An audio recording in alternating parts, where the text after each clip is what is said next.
Good morning, Heart and Soul. Thank you so much, Felicia. Thank you for reminding us that today is a good God day. And I'm okay if we just pretend like we never heard that before. And each morning, we have this like a brand new thought, like we've never known it before. So today, it's like you could spend part of the day exploring what that means. And I don't know if you're following the seed I'm wanting to plant here, that we begin with opening our imagination to what if I didn't treat that awareness as an old message? You know, which means you just go, oh, yeah, it's a good guy day, and then you move over to it not being, and all the ways it isn't. But what if today you just explored that? What if it was like a homework assignment that you were to seek evidence of today being a good God day? And then we made it kind of Groundhog Day-like, that tomorrow morning you act just like you didn't get any proof whatsoever. And today you start anew, proving a good God day anew. Yeah? Look, we do our best to support you, to help you, to assist you with this. And it's in our devotional. Now here's an interesting thing where life and an intention for the divine unfoldment of life from within out kind of clashes with conventional wisdom. Because you know that we are simultaneously holding a service with just a few participants in the room and more folks online. When we do our devotional, we go to silence in the room, as we have for years. But the conventional wisdom would be that for broadcast purposes, when online, that nobody wants to sit in the silence. I get it. But if you don't want to sit in the silence, you're not going to have the life you desire. You're not going to experience today as a good God day, not as fully as it can be. Now, that's not a threat. That's more like a promise. So we are doing our best to give you an opportunity. You choose. When it goes to music and it's our devotional time, that could be a time to get a snack. Or it could be a time to see how good a God day today is. It could be a time to see if you can't feel the presence of the divine. It could be a time where you allow love is the chant, God is all there is, to permeate the entirety of your being. Meaning that you have no other thought until you have another thought, and then you cease that thought and go back to God is all there is. Love is all there is. I'm not the boss of you, though. You choose to do with this devotional time as you please. But allow me to say that if it didn't make a difference, we wouldn't be doing it. Because it has enough complexity to it that it'd be easier not to do it. Except we know better than to not do it. So I've come today to say, y'all probably know better than to not do it. And this is an opportunity to fully join us in the devotional period. I would love for the collective energy across all time and space to be, oh, it's time for the devotional. I got to get in there. I remember when we were meeting in person and we were in a different building that had a long hallway. And when we would begin to close the doors for the devotional period, people would just, those conversations would cease and, they'd be making haste. Not because it was cold out there and warm inside, but because they knew that investing that time in stillness would be worth it. So this is a different time, and I know there are competing energies and focus opportunities. But I encourage you to know something more, and if you don't, try it. Just try it. But don't let that first try determine the rest of your life. Because often stillness is an acquired taste. Babies know it. But as we grow older and make our own choices, we often choose less stillness unless we have practiced stillness. So, I just wanted to encourage you to tune in with us because, this summer we are on our adventure in faith always, and this summer very specifically, we are in our summer of shift. And so the more you can be still in a devotional way, in a way that you are attuned to the divine, the more empowered and intentional your shift can be. I don't know if you understand what I mean. Here's what I'm wanting to say is there is such power in us setting an intention for shift. That's a good thing, to take dominion. And then there's a point at which you let dominion take you.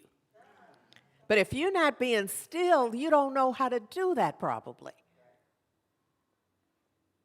I know you're the exception. You can do it all. And I'm not talking to you. I'm talking to all the rest of us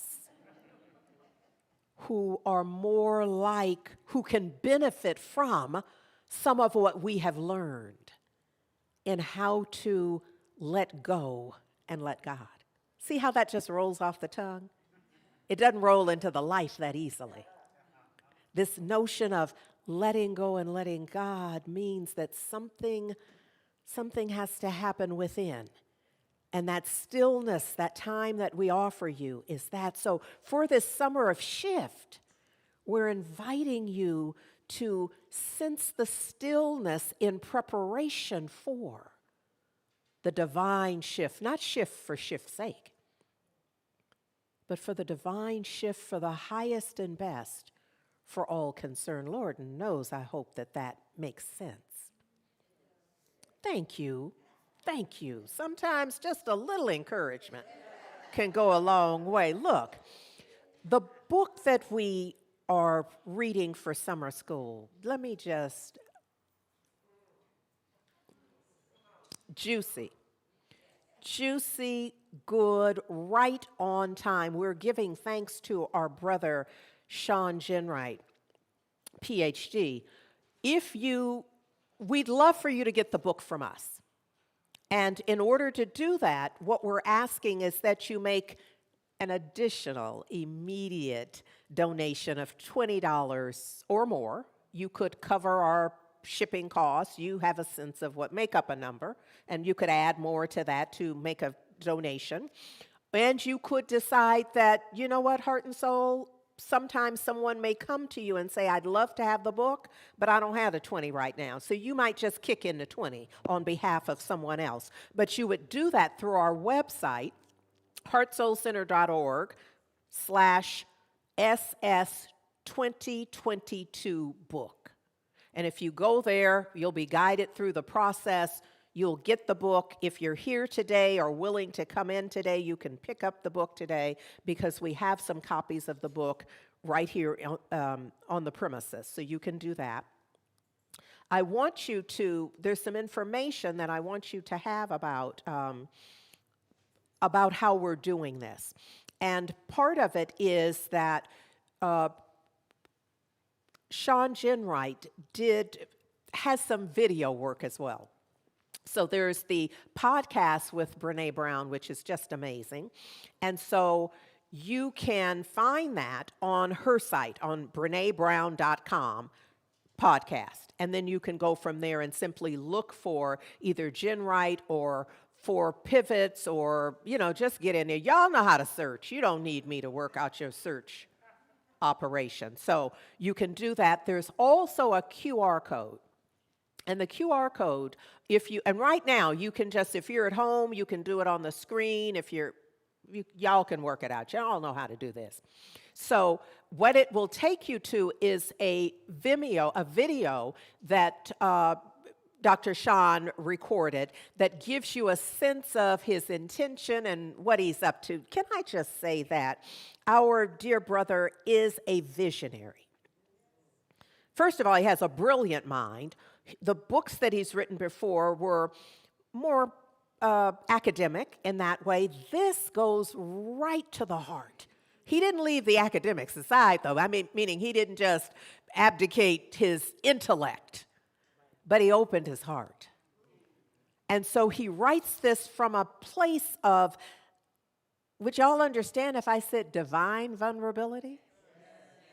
Divine vulnerability. He also is courageous because he tells us straight up, there are a lot of folks who just aren't going to tell you, this is not a mountaintop teaching at Heart and Soul. So this is not me standing here trying to holler down to y'all from the mountain like I done it all and done it all right. And all. This ain't that.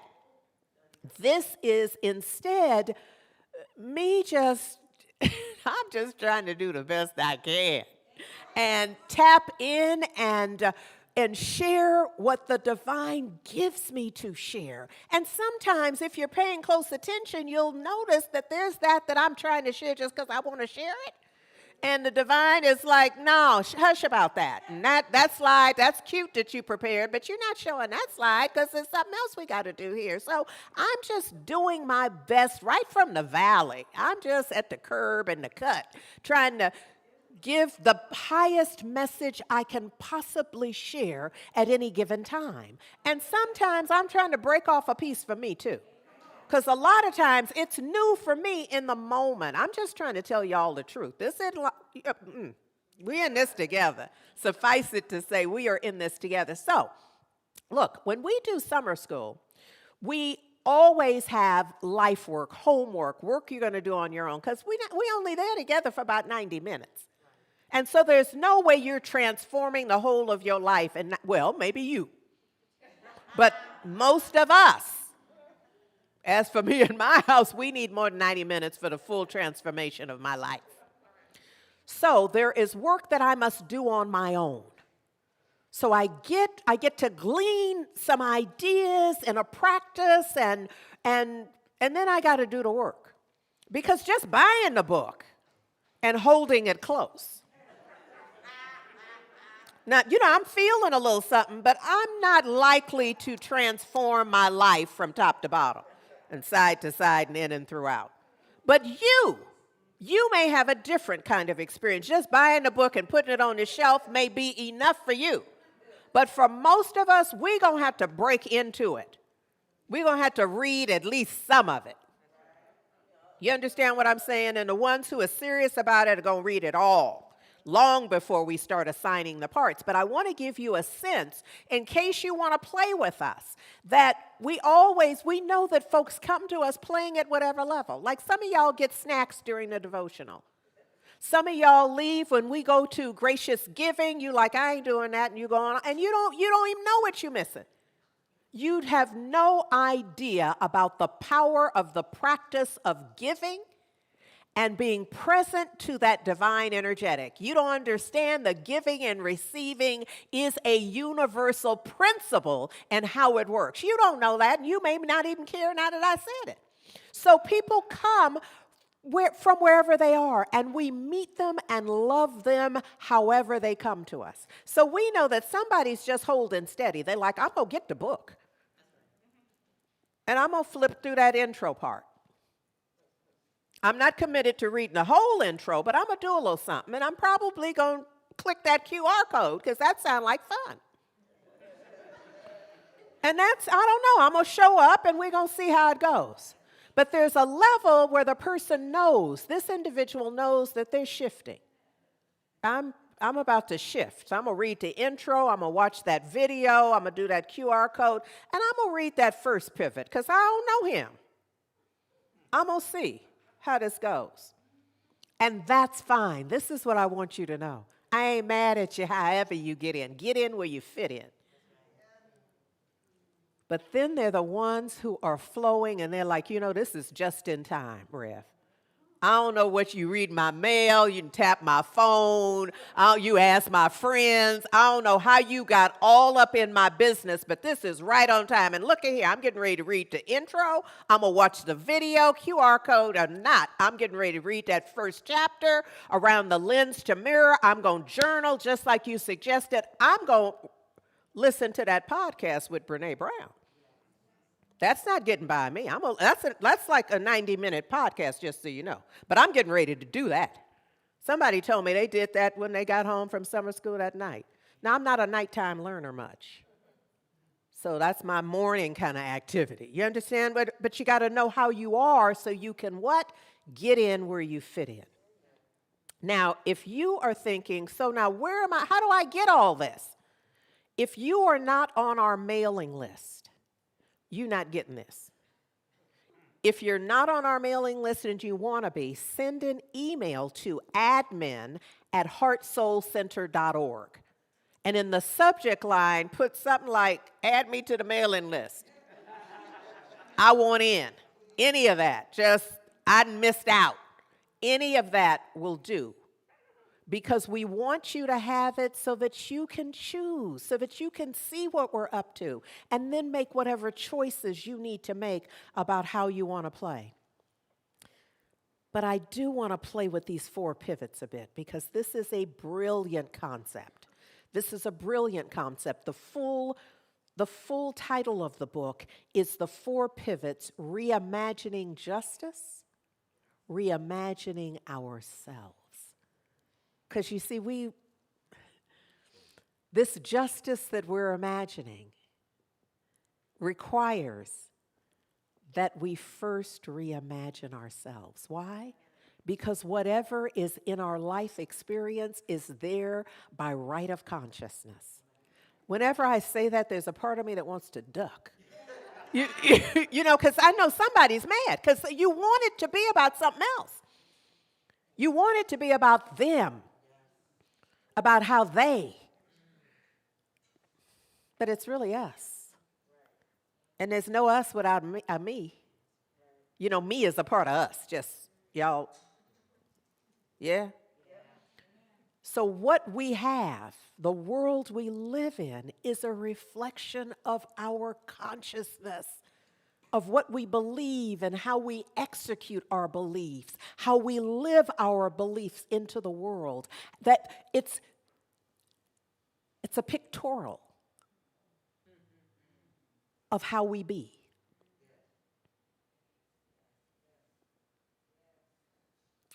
And so that's why I want to start again with Revelations 21:1. And I saw a new heavens and new earth. Because what is that but reimagining justice, the new heaven? But in order to have that, I must also reimagine who and how I am. Somebody would say, whose I am? That would be practicing the presence, getting a clearer sense of my divine oneness, the truth of my being, imagining me as the center, claiming, owning my responsibility for how the world is showing up. Not by blame, not shame, but just an awareness. But we're going to have to tell the truth. See, we can't all just be pure and perfect and, you know, I never thought that, and how could they do that, and how could this happen to me? By right of consciousness. Mental, emotional, spiritual equivalency must absolutely show up in form. I know we kind of wish it was the exception. We wish we could leave home late and arrive on time. Ask me how I know. Backing out of the garage later than I'm supposed to be there, and I somehow am believing I'm going to be there before I left.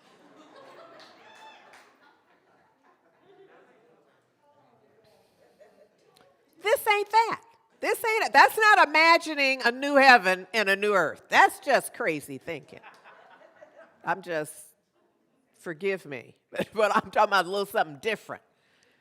And you see, in doing this, the beauty of this, probably my favorite line in this scripture, in this verse, is the sea was no more. The former earth had departed. Because some of us will say, we give up.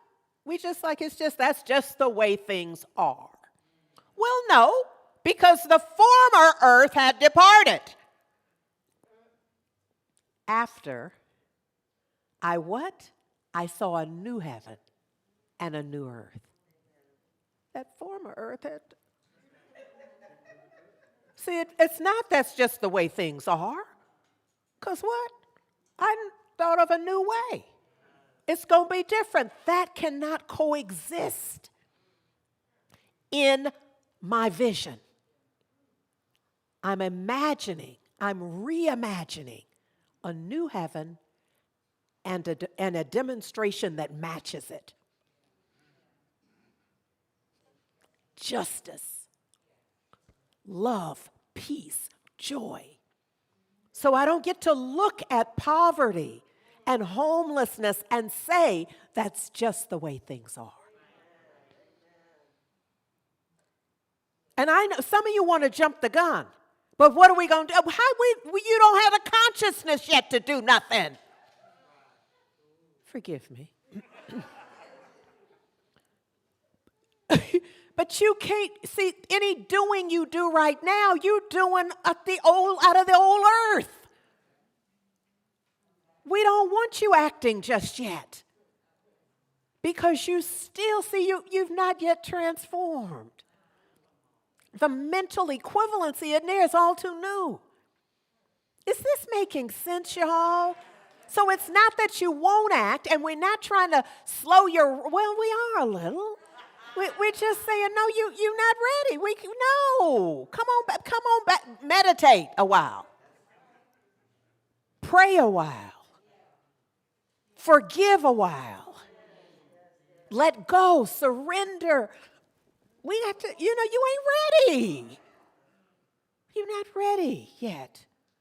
It's an opportunity for us to recognize, to sense, to visualize, to believe. Look, in these 4 pivots, this is how Dr. Sean lays this thing out. Come on now. He in this first section, we're talking about the first pivot, and the first pivot is awareness. The first pivot is awareness. The second one is about connection. The third is vision. Fourth is presence. We're going to get to that. But right now, let's hold steady right here with this first pivot in awareness. Dr. Sean says that this awareness, this first pivot that is about awareness, is a pivot from lens to mirror. Now, we know what that is. A lens does what? It supports you in looking out. I got on some right now. So it's about looking out. But the mirror,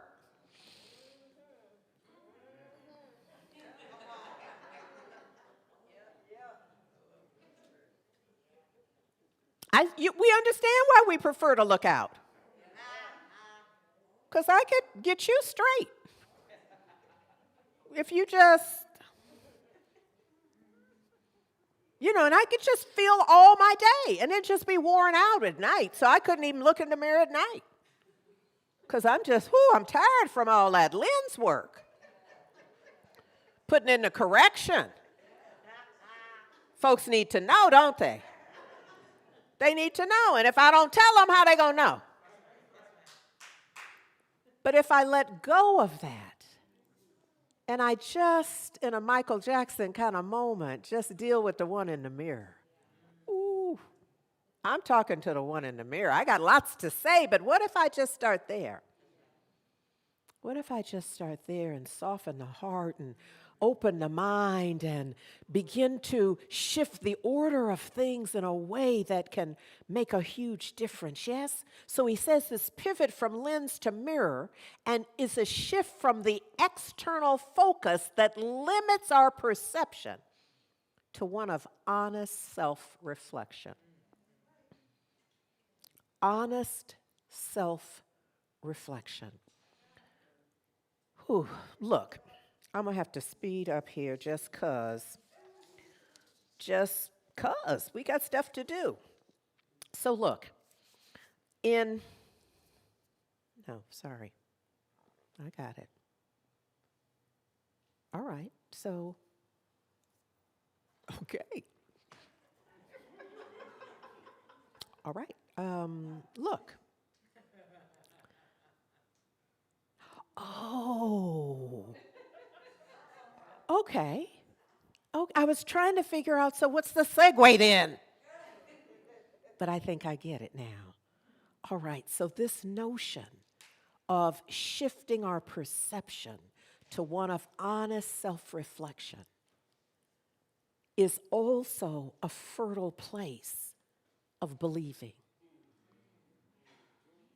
Because look, you're not going to look unless you believe that there's value in looking. You know, you don't look if you think there's nothing you can do. But there is something. So this notion of believing, I mean really believing, and look, this is what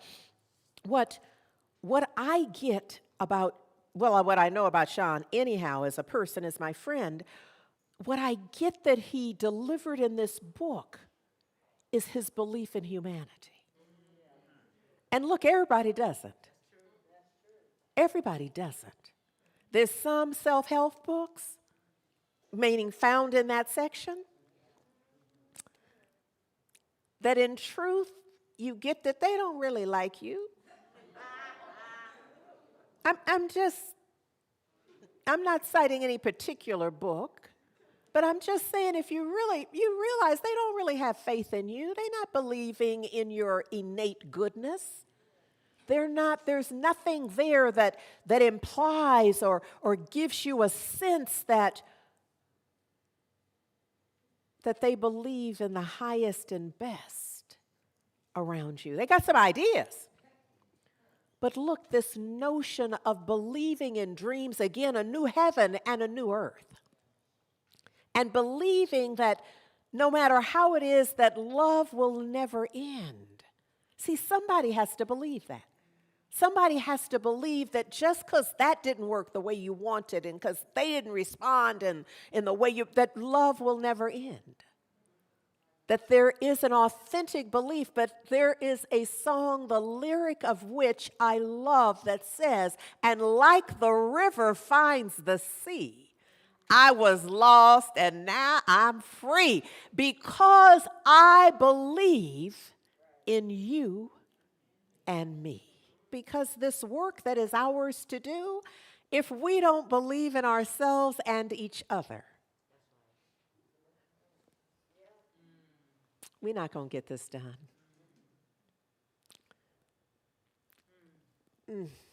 I don't know if y'all really get how essential that is, that there's a whole, it almost feels like a movement, of an energetic movement of not valuing each other.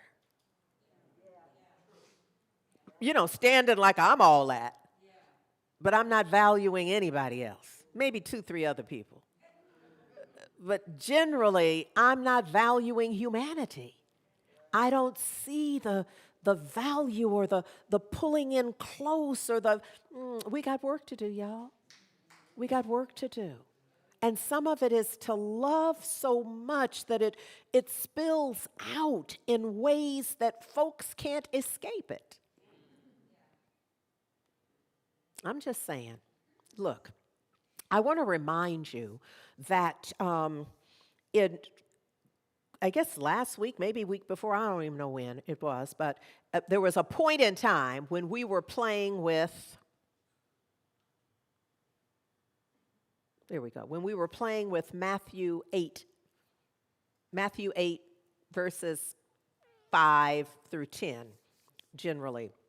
And it was about, I told you the story then of a certain a certain centurion. Not all the centurions would not have this as their experience, but a certain centurion who knew something very specific. This one cited that you don't have to come to heal my son. My son, I'm asking you to heal my son, but I don't need you to come. Why? Because I understand how it works. I understand that when you have power and your word is powerful, not just because you say it is, but because the system is set up in a way. He's saying, I understand principle. I know how this thing works. You say it, it works. Because what? You have the power. You are living your life in such a way that there's no escaping that. Yes? So look, in that, he essentially says that if you just say the word, don't bother about coming. And the master teacher in response says, I have not come across one with so much faith. One who understands how this thing works, that I don't have to come and touch, that none of that is required if I believe. I believe in you and I believe in me. I'm trying to connect the dots, y'all. Look, what is embedded here is this divine receptivity to truth. And in this receptivity to truth, I think Dr. Sean meets us there when he says in the 4 pivots, he says, the lack of reflection in our work is the reason we have toxic, blame-driven behavior in our movements.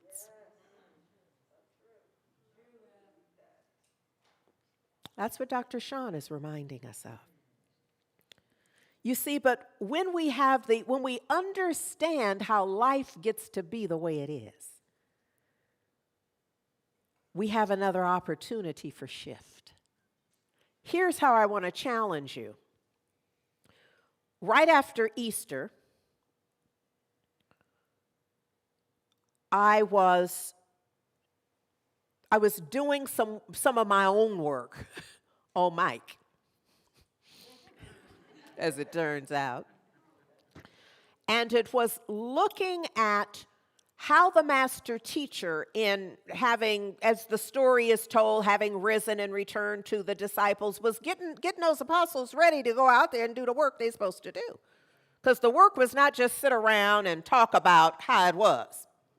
It was instead to be out in the world, but something was required, and they needed to know. You see, that's another moment of I believe in you, and I believe in me.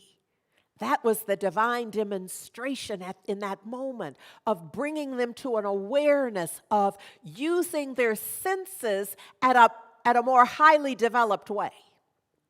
So when we talk about visionaries, you know the word vision is about seeing.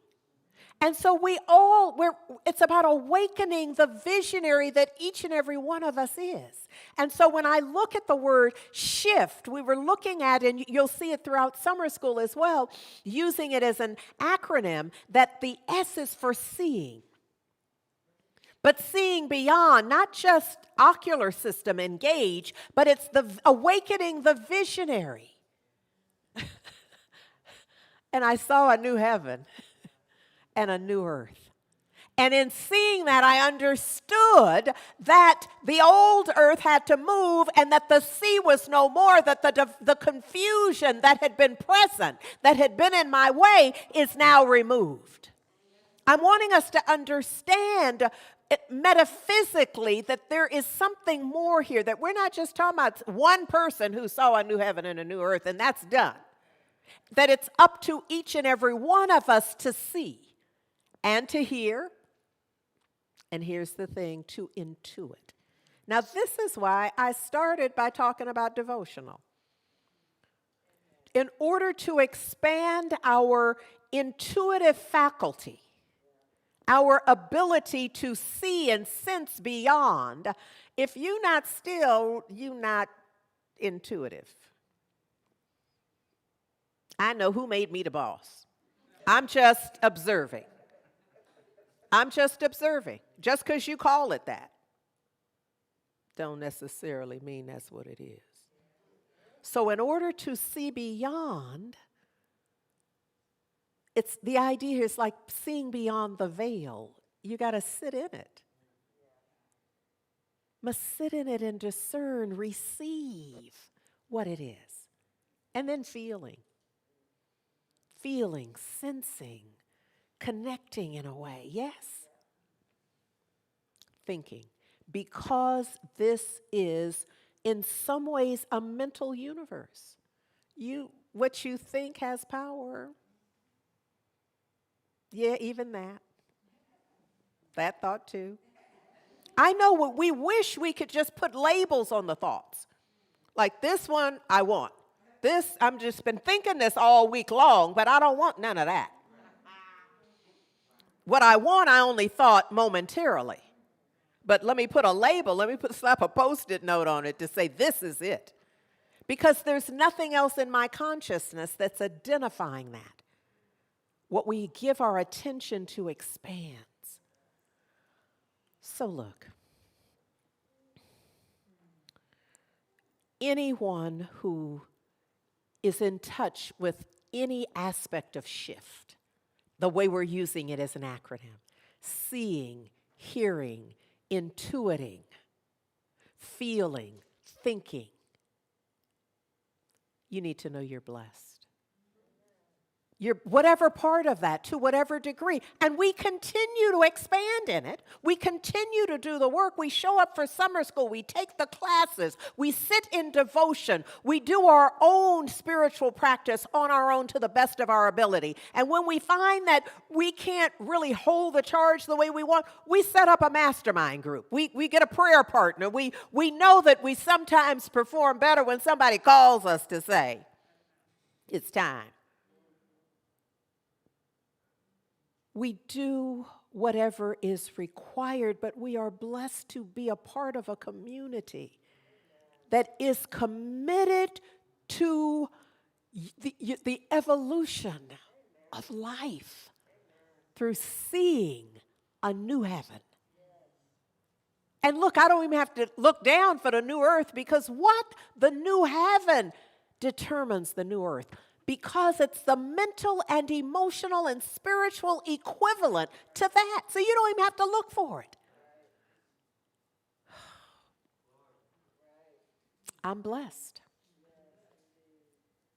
No matter where the road leads, I'm blessed.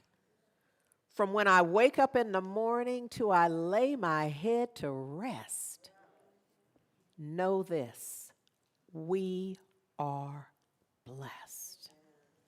And then I just want to say to us, with as much love as the universe has to offer, it's incumbent upon us to act like we're blessed.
I was struck by the word feeling in the moment in watching the teaser just now, or that there is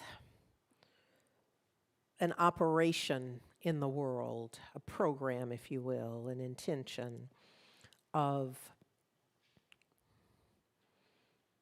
anesthetizing us so that what would have at one point outraged us, would have at some point just, we would have maybe been in the streets in terms of protesting, a la civil rights protestations, that and now there's something about it being the more usual. And so I just want to say that we can't afford to allow the perverted to become our expected and our usual. And that has everything to do with feeling. But I think we're kind of in a master's workshop right now in life, where we're beginning to see how the brain works, how the heart is, what we call the heart, it's a muscle. But when we talk about heart, what we're really talking about is our emotion. So how our brain and our feelings come together, and how when we are not aware and engaged, how we can allow activity on our watch to be normalized. So we're not starting a second sermon. We're not doing that. But as I came up for our closing prayer, I was really struck. It was like the word feeling came off the screen for me. And I was simply moved to heighten our awareness of how important it is that we stay aware of how we're feeling. And so I just ask you to join me in prayer, to just possibly allow your eyelids to close, which is a way of just kind of shutting out the external, so we're beginning to be open to the mirror. And either know with me or allow me to stand in the gap, knowing, recognizing that there is one life.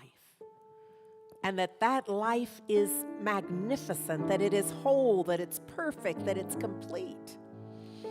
That it's all in all, it's everywhere, always present. It's the living one, the strong one. Jehovah, Allah, Jah, by any name. It's everywhere, always present. And what I know for sure right now is that we are one in and as the divine. That even as I breathe right now, that I am breathing the breath of the living one, the strong one. And that the breath of the living one, the strong one, is breathing me. And that this is true, that for all of us, that there is not a spot where the divine is not, that there is not a one who is breathing, that the divine is not breathing them, even as they are breathing the breath of the divine. And I know that, in fact, I am living the life of the living one, the strong one. And the living one, the strong one, is living me. And that this is true for all of us, that each and every one of us is living the life of the divine, and the life of the divine is living us. And I remind myself of that all the time, to remind me that there is only one life. I'm living it, it's living me. Only one life. We are living it, it is living us. One life. And knowing this, I know, just like that centurion, that I am empowered right now to know beyond the appearance that there is indeed a new heaven, a new idea, a new way of being that cancels out the old, that it's not too late. That this is a just-in-time word. That in seeing and recognizing and opening myself to a new heaven, a new possibility, that the old crumbles to make way for the new. And the sea is no more. The confusion, the doubt, the fear, all of that passes away as I stand in divine clarity and knowing that the living one is and I am. And that each of us can say this and mean it. The living one, God is, and I am, and all is exceedingly well. That I must know this, that I don't look out and try to find it and then know it, that I must know it and then see the new heaven and experience the new earth. Oh, I just give thanks. I give thanks for knowing that this word, that this truth has already straightened out some of the crooked places. That it's already transformed that was out of order and brought it into order. That it's already healed and canceled out a prognosis and a diagnosis. That it doesn't require any more specificity. That what is known anywhere is known everywhere.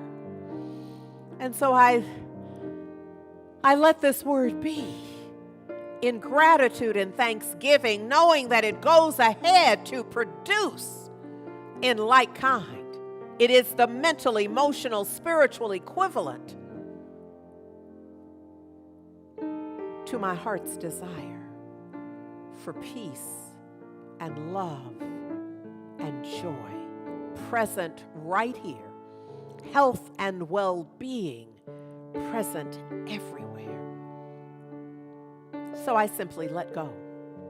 And in letting go, I am releasing this word into the perfect activity of law that I peep and know is love. The love of the divine surrounding and enfolding this word and all activity, knowing that it transmutes it into the absolute highest and best outcomes for all concerned. And for this too, I am grateful.